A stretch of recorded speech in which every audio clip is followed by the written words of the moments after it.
The light dies without warning.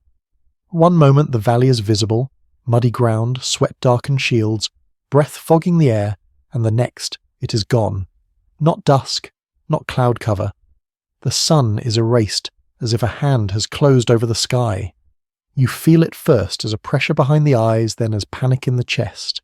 Sound becomes the only map. Screaming. Metal on wood. Men yelling names that no longer matter. You're standing on a slope slick with trampled grass and blood. Your boots sink and refuse to come back out clean.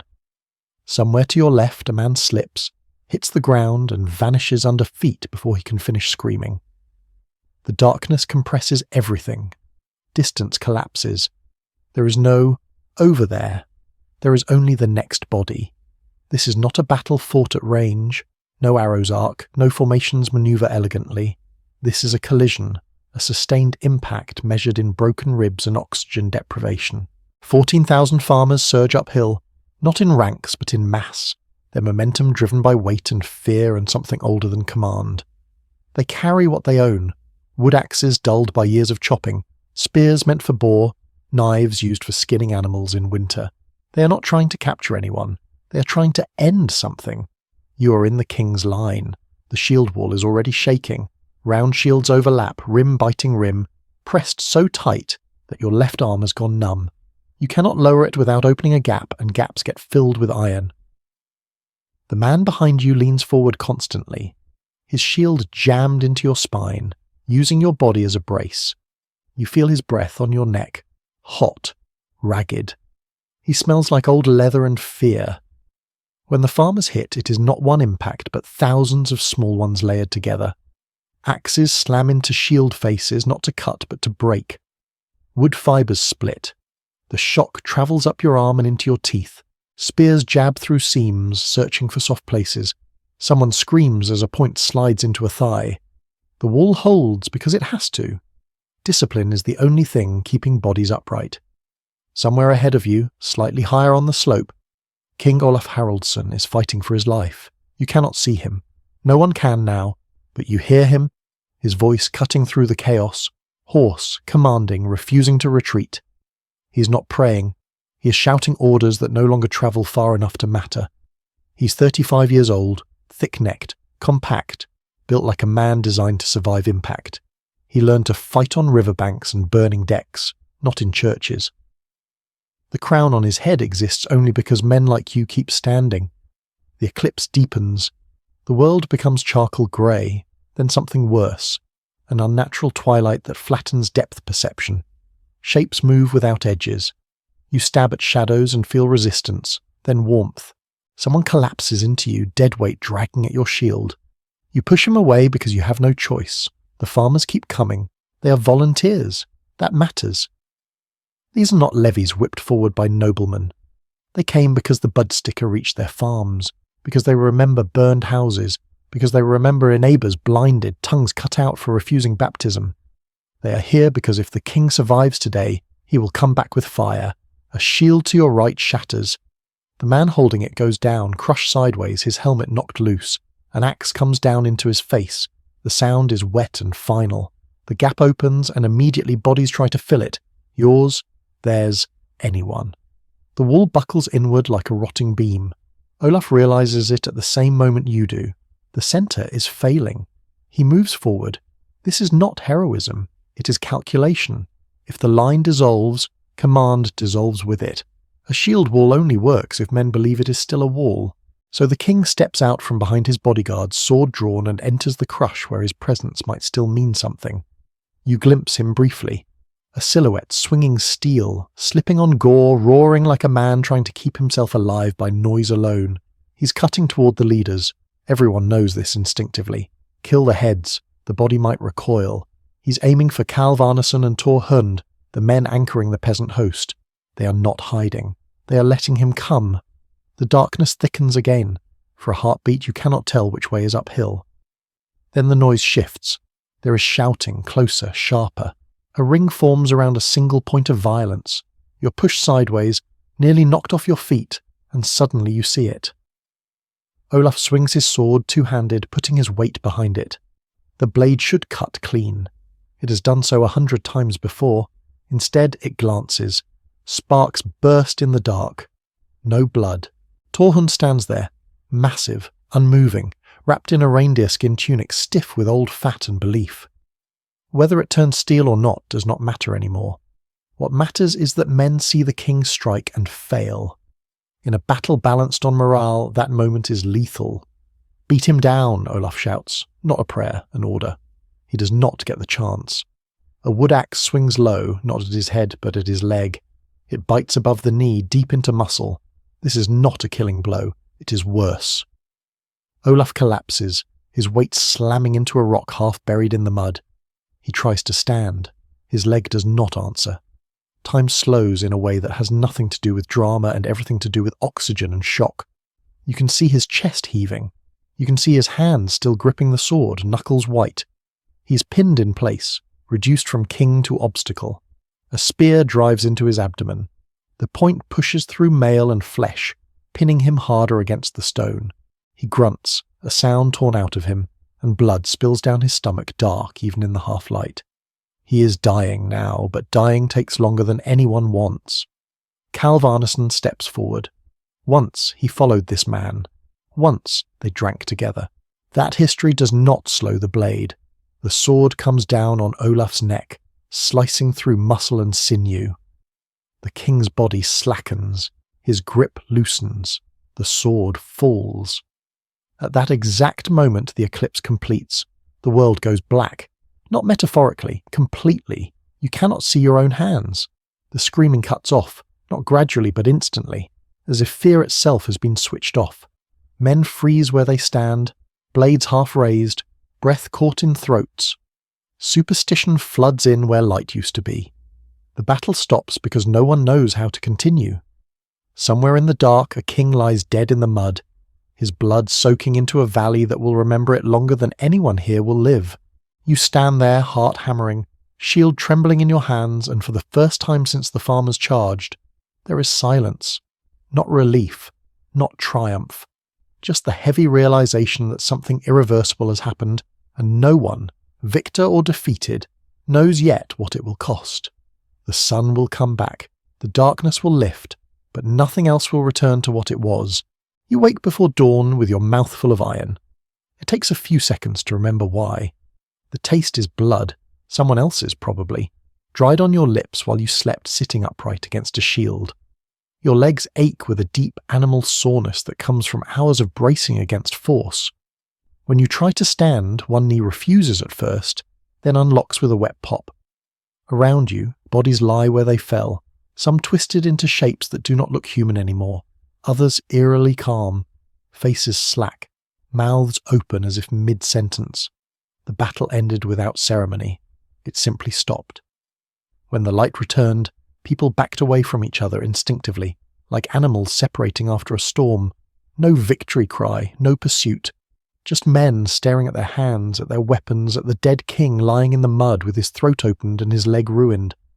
Someone covered the body quickly, not out of reverence, out of fear. Now morning comes slowly, grey and cold, and the valley smells like churned earth and intestines. Crows have already found the edges. The farmers move among the fallen, checking for breath, finishing work that had been interrupted by darkness. Mercy is not part of this. Neither is cruelty. It is logistics. A wounded enemy can still be a threat. A dead one cannot. Olaf's men are gone. What remains of them fled into the hills during the night, scattering in small groups, abandoning banners, shields, anything that would slow them down. A few were caught and killed. Most vanished. Professional fighters understand when the math turns against them. You hear the name passed from mouth to mouth now, quieter than yesterday but heavier. Olaf. Not shouted, not cursed, spoken like a diagnosis. The leaders meet near a stand of trees where the ground is firmer. Kalv Arnason stands stiff-backed, eyes sunken, already calculating the next steps. Torhund keeps his reindeer skin tunic on despite the warming day, dried blood dark against the hide. He does not smile. He has what he wanted, and it tastes nothing like satisfaction. They decide to hide the body. Not because they intend to deny the killing. Everyone saw it. Too many hands were involved. They hide it because a dead king is easier to control when he's out of sight. Corpses have a way of attracting stories. Stories turn into problems. The body is dragged into a shed used for tools and hay. The door is shut. A guard is posted. Life is supposed to resume. It does not. Within days, the valley feels wrong, not cursed, not haunted, simply tense in a new way. Men speak carefully, watching faces. The rebellion succeeded, but success brings exposure. Messengers begin arriving from the coast carrying seals and promises from Nut's men. Taxes are discussed, levies, obligations. The language is smooth, practiced, foreign. Silver flows in, just as promised. It is heavy, stamped with unfamiliar faces, cold in the hand. For some it feels like relief, for others like a collar. The Danish officials do not burn farms. They do not smash idols or force baptisms at spear point. They do something worse. They count, they measure, they record. The old autonomy does not return. It is replaced by something distant and indifferent. The freedom the farmers thought they were fighting for does not materialize. Instead, it is priced. That is when the remembering begins. It starts small. A man claims his sight has improved after washing his eyes with water from the stream near the battlefield. A woman swears her child's fever broke after she touched the soil where Olaf fell. These stories circulate slowly, awkwardly, passed with embarrassment at first. No one wants to sound foolish. No one wants to admit regret. But regret is already there, sitting heavy in the chest. A year passes. When the Bishop Grimkel asks for permission to exhume the body, the request is met with shrugs. What harm could there be? The king is dead. The rebellion has already paid its price. Digging him up will change nothing. The grave is opened. What they expect is rot. What they find is wrong. The body is intact, not preserved in the dry way of frozen corpses, but supple, as if recently buried. The skin has colour. The beard looks longer. The nails, too. There is no stench of decay. Instead, there is a faint sweetness in the air that no one can explain and no one can ignore. This is when control is lost. Word spreads faster than the budsticker ever did. Not through law, but through need. People want the story to be true. They want meaning retroactively applied to the violence they committed. A tyrant is easier to live with than a mistake. A martyr is easier than a murdered king. Olaf Haraldsson changes shape in the telling. The burned farms fade. The blinded men fade. The forced conversions become discipline, then resolve, then faith. The blade that cut tongues becomes a tool of divine order. Memory is malleable when survival depends on it. Pilgrims begin to arrive at the burial site. At first, a few, then more. Farmers leave offerings. Merchants pause their journeys. Soldiers kneel where they once stood with weapons raised. The same valley that saw 14,000 men surge forward now fills with quiet lines of bodies waiting to touch stone. Torhund hears the stories like everyone else. At night, when the noise dies down, he sees it again. The sword striking his tunic, sparks flying, no blood. He feels the spear in his hands, remembers the resistance as it went in.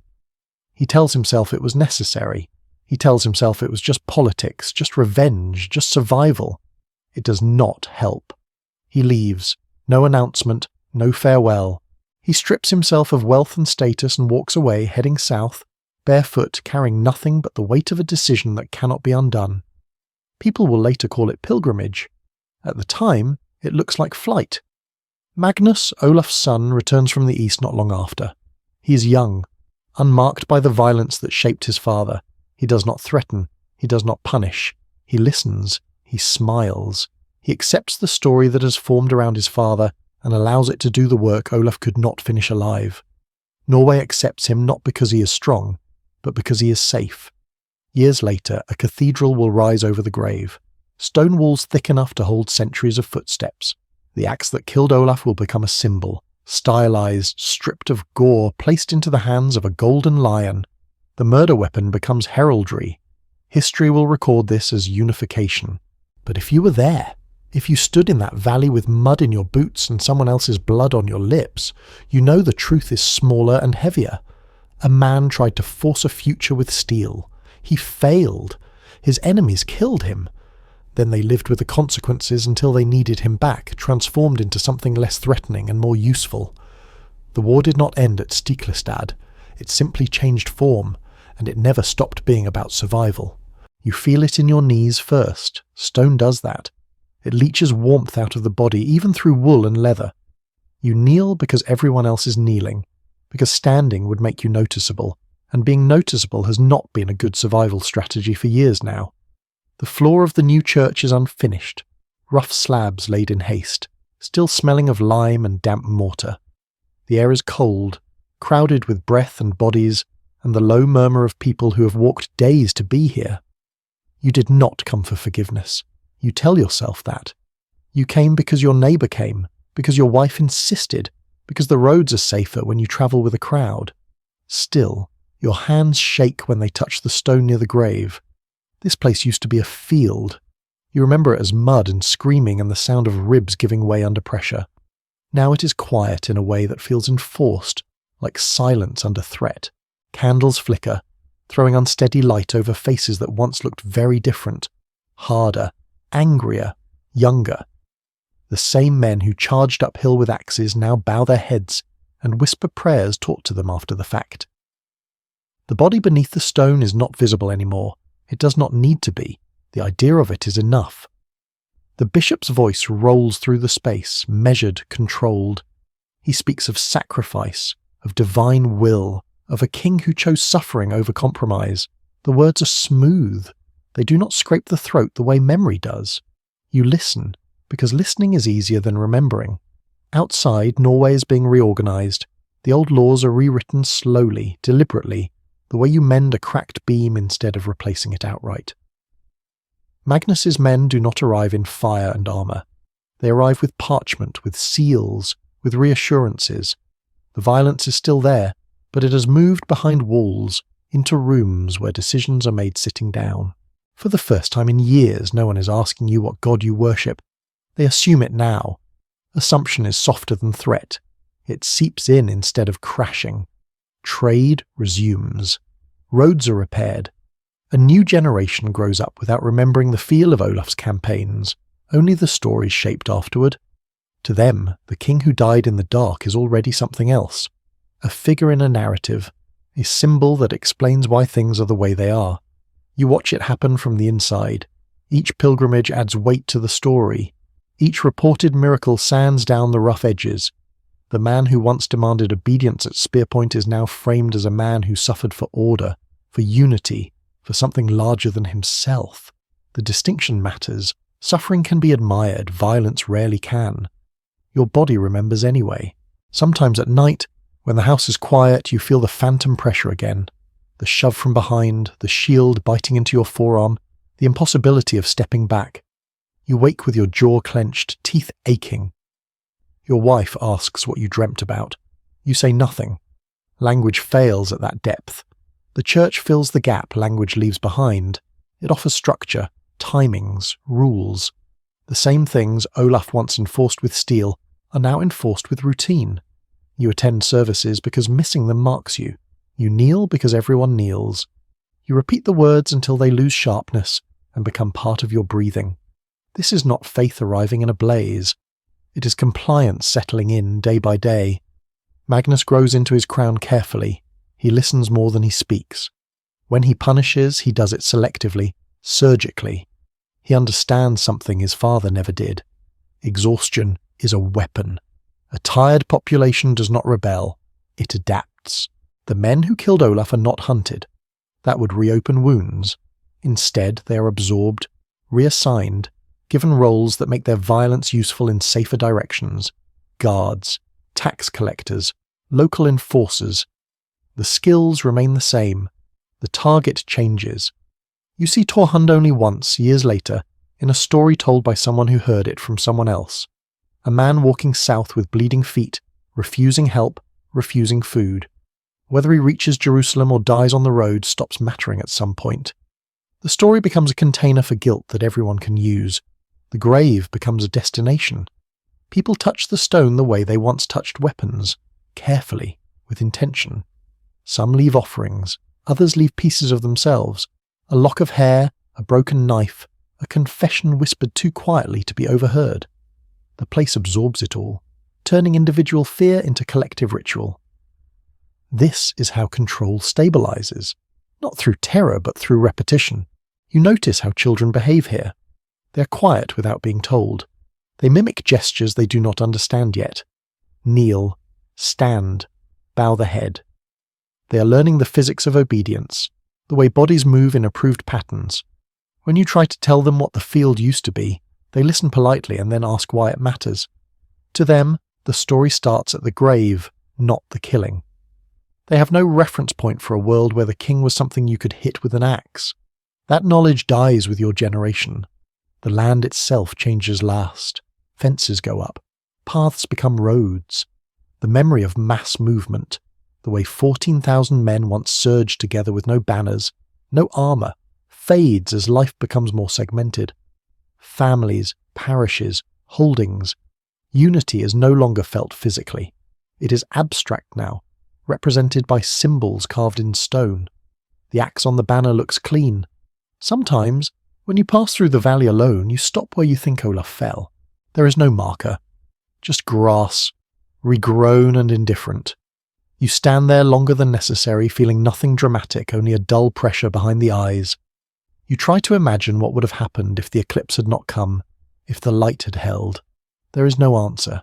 History does not reward hypotheticals. What remains is a nation that learned to survive by changing the story it tells itself about violence. The king who failed alive succeeded dead. The farmers who won the battle lost the argument. The land absorbed the blood and gave back structure. You live inside that structure now. It is stable. It is quieter. It costs less in the short term. And every time you kneel on cold stone, feeling it creep into your joints, you understand something without needing to say it out loud. Survival does not mean the absence of harm. It means choosing which harm you can live with and teaching your children to call it something else. Time does not heal the body the way people say it does. It only teaches you how to move around the damage.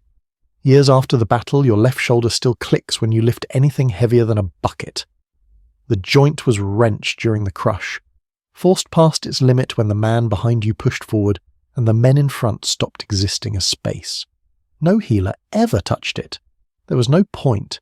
You learned to work one-handed when you had to shift weight, to favour the other side. Pain became background noise like wind. The kingdom settles in the same way. From a distance, Norway looks calmer now. Borders hold. Trade ships come and go. Law feels predictable, which is the rarest luxury after war. People start to talk about the past as if it has edges, as if it is finished. They date things as before the king fell and after the king rose, meaning after he rose as something else.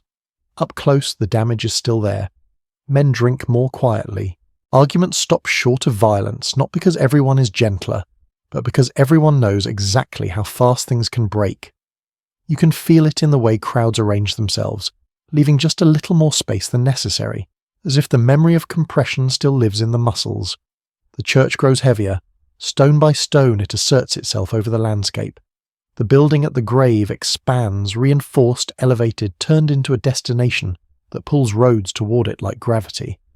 With it comes administration, scribes, registers, names written down, which is another way of saying lives tracked. You give your name more often now than you ever did before the war. It is asked for at markets, at courts, at baptisms. Being known is no longer optional, it is part of order. The story of Olaf becomes fixed through repetition. Children learn it as a sequence of images. A king, a cross, a darkened sun, a noble death. The details that do not fit are sanded away. The screaming, the leg cut open, the way he slid down the rock trying to stand and could not. Those parts slow the story down. They make people uncomfortable, so they are omitted. You hear the polished version often enough that it begins to press against your own memory, not replacing it, but crowding it. You find yourself questioning details you know you lived through. Did it really smell that bad? Was the darkness truly complete? Memory, like wood under pressure, creaks. Magnus understands the value of this erosion. He never contradicts the miracle stories. He never corrects exaggerations. He allows the saint to grow larger than the man because a saint cannot be argued with. A saint does not need to be negotiated with. A saint justifies the system by existing. Taxes are collected in the saint's name. Judgments are passed under his symbol. When disputes turn violent, the threat is not the king's army but exclusion, being cut off from the order that now defines survival. You attend a public punishment once, years after Stiklestad. A man is tied to a post in the square for refusing a levy. He is not beaten, he is not mutilated, he is made to stand there all day while people pass. The humiliation is precise, controlled. When it is over, he is released, no blood, no spectacle. The crowd disperses quickly. You realize then that fear has been refined. Olaf used terror as a blunt instrument. Break a few bodies to control the rest. Magnus and the church use exposure. Visibility. The knowledge that you are always being watched, always being measured against a standard that cannot be challenged because it is holy. It works better. Pilgrims still come. Some limp, some cry. Some arrive healthy and leave disappointed. Miracles are not evenly distributed. No one says this out loud. They blame themselves instead. Faith, like obedience, functions best when failure can be internalized. You meet a man from the coast who fought on the opposite side that day. You recognize each other not by faces but by posture, by the way you both unconsciously brace when the crowd shifts. You share a drink without talking about it. There is no need. Survival has its own language. The younger men do not understand the tension between you. They see two old soldiers drinking. They do not see the distance you keep between your stools, the way neither of you ever fully turns your back.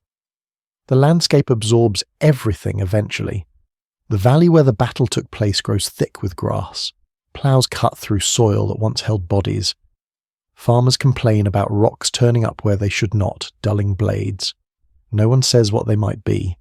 When storms come through, lightning sometimes strikes the ridge. People watch it with a mix of awe and unease, half expecting something to happen. Nothing does. Nature does not participate in narratives. You age. Your hair thins. Your hands stiffen in the mornings. You teach your children how to work, how to keep their heads down, how to speak the right words in the right places. You do not teach them how to stand in a shield wall. There is no use for it anymore. Sometimes you catch yourself repeating phrases from the sermons without thinking. They slip into your speech like habits. You correct yourself, then stop correcting. Resistance takes energy you no longer have. When you kneel now, it is less about belief than balance. It is easier on the joints to lower yourself slowly, to use the bench for support. The stone is still cold, but you have learned how to distribute your weight so it does not bite as sharply. That, you realize, is what the kingdom has done. It has learned how to distribute pressure. No single moment is unbearable. No single demand is catastrophic. Everything is incremental, layered, normalized. The trauma of Stiklestad has been metabolized into structure. You're not grateful, you're not resentful. Those emotions require intensity. What you feel instead is a low, steady fatigue, the kind that settles in the bones and stays there. The war never ended. It just stopped announcing itself. And when you finally lie down for the last time, body failing in small, predictable ways, you will leave behind a country that calls itself unified, a church that calls itself merciful, and a story that no longer needs your version to function. The damage will not be visible anymore, which is how systems prefer it. You're old enough now that people stop asking you questions. They assume whatever you know is already out of date, whatever you remember no longer useful. That is the final privilege of age, invisibility. You sit near the back of the church, closer to the door, where the stone floor is worn smooth by generations of knees. The cold still seeps up, but slower now, dulled by years of familiarity. The saint is everywhere. His image hangs carved in wood, painted on walls, stitched into banners. A calm face, a controlled gaze, a king who looks as though he chose death rather than stumbled into it. Children trace the outline of the axe with their fingers and feel pride, not weight. To them, it is not a weapon. It is a symbol. Symbols do not smell like blood. You close your eyes during the sermon, not in prayer, but in rest. The voice of the priest blurs into cadence, rising and falling like breath. You have heard these words in some form for most of your life. They have outlived the men who first spoke them. They will outlive you. When you open your eyes again, light slants through the high windows, catching dust in the air. For a moment it looks like movement, then it settles. Nothing dramatic happens anymore. Outside, the town hums with quiet efficiency. People know where to go, what to do, how to behave. Disputes are smaller now. Hunger still exists, but it is managed. Violence is rarer, and when it happens, it is isolated, condemned, corrected. The chaos of that day in the valley feels impossible to the young, like a story exaggerated by time. You walk slowly, leaning on a stick polished smooth by your hand. Each step is measured. Balance is no longer automatic. You feel the slope of the land, the unevenness of stones beneath packed earth. Your body is a record of pressure endured and adapted to. You pass the road that leads toward the old battlefield. It is narrower now, less travelled. No markers announce what happened there. The land does not advertise its history. You follow it anyway, more out of habit than intention, until the church noise fades behind you and there is only wind and insects, and the distant sound of water moving over rock. The field looks ordinary. Grass bends under the breeze. A bird lifts off as you approach, startled by nothing more than your presence. You stop where you think the centre was. There is no certainty. The ground has been ploughed, seeded, cut, and replanted too many times. Memory cannot anchor itself to soil forever. You lower yourself carefully, sitting on a stone half hidden by growth. It takes effort to control your breathing. Old lungs do not forgive exertion easily. When it steadies, you look out over the slope and let the scene assemble itself the way it always does. You do not see armies anymore. You feel them. The compression in your chest, the way space vanished, the certainty that if you fell, you would not get back up. You remember how fear stopped being sharp and became heavy, how the body chose function over thought. You remember the sound of shields breaking and the sudden unnatural dark. You remember the king falling, not as a saint, as a man whose body failed under physics and timing and numbers, a man who believed pressure could be applied indefinitely without consequence, a man who miscalculated how much pain people would absorb before turning. You sit with that until the memory loosens its grip. What surprises you, even now, is not that he died. Men die easily. What surprises you is how thoroughly his death was repurposed, how quickly violence was recycled into legitimacy, how efficiently guilt was transformed into devotion. It was not a miracle, it was adaptation. The people needed stability. The church provided narrative. The crown provided continuity. Together, they offered something the battlefield never could: predictability. Humans will trade almost anything for that. You rise slowly, joints protesting, and turn back toward the town. On the way, you pass a group of children playing near the road. One of them pretends to be a king, holding a stick like an axe, shouting commands the others half ignore. They laugh. No one gets hurt. You feel no urge to correct them. Your role is finished. The country no longer needs witnesses. It needs caretakers, record keepers, believers. The raw material of history, fear, pain, desperation, has already been processed into something usable. What remains of the truth lives in bodies like yours, and bodies do not last. That is not tragedy. It is function. When you reach home, you sit by the door and remove your boots with practiced care. Your hands move slowly but precisely.